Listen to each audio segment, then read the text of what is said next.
Bienvenido a esta serie de... Vamos a platicar de cosas de Danganronpa antes de que salga el 2x2. ¿Por qué el personaje de Isuru Kamukura quedó relegado a un segundo plano? Miren gente, Isuru Kamukura como personaje es muy difícil de escribir, y lo digo desde la perspectiva de alguien que lee muchos fanfics de Danganronpa hasta la de alguien que ha intentado entender su personalidad. Y al principio iba a hacer un video de por qué creo que su personalidad es complicadísima de escribir, porque al final es un personaje sin metas, sin propósitos, que ya logró todo en su vida, que ve todo aburrido, entonces no tiene nada para explotar y para que su historia continúe. Pero hey, recordé que él solito se metió dentro del barco que lo llevó al programa Neomundo. Y aquí no recuerdo exactamente por qué él puso el USB con el pinche virus de Junko dentro del programa, pero a donde yo entiendo, él lo puso para que entre todos lograran de una vez y por todas terminar con el último rastro de Junko que existía. ¿Por qué pensó que eso era una buena idea? No lo sé, no me acuerdo, voy a investigarlo y si lo encuentro se los pongo en un video.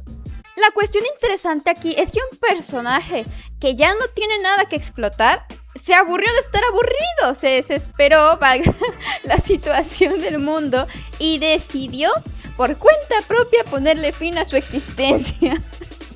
Perdonen que me ría gente, pero es trágicamente maravilloso. Pero por desgracia no nos dieron ningún trasfondo de por qué llegó a esa decisión, solo pues tenemos nosotros que inferirlo. Pero aún así me encantaría saber más de Isuru Kamukura. Y ahorita aprovechando el 2x2, pues sería fabuloso que pudieran explotarlo un poquito más como personaje. Igual entiendo que es un personaje muy complicado de escribir porque prácticamente todo lo que piensa puede concluir en un es aburrido, no vale la pena. Pero pues este pequeño destello de interés por su futuro que pudimos ver con toda su relación con el USB de Junko, entonces nos da a entender que es un personaje que tiene algún valor que explotar todavía.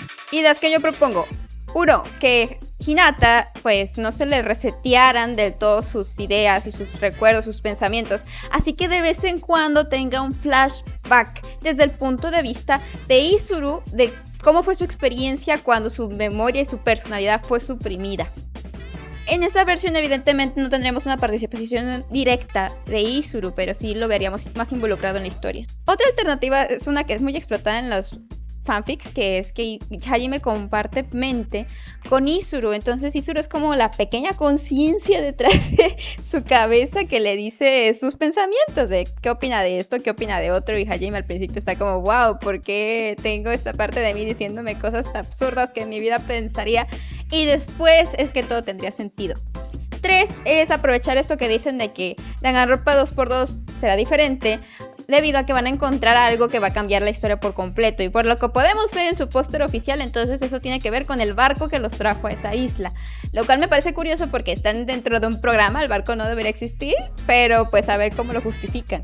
Entonces ahí puede que queden rastros de algo, de información con respecto a Isuru, a lo que fueron los remanentes, etcétera, etcétera, que desde el principio ya los hagan desconfiar de incluso de ellos mismos.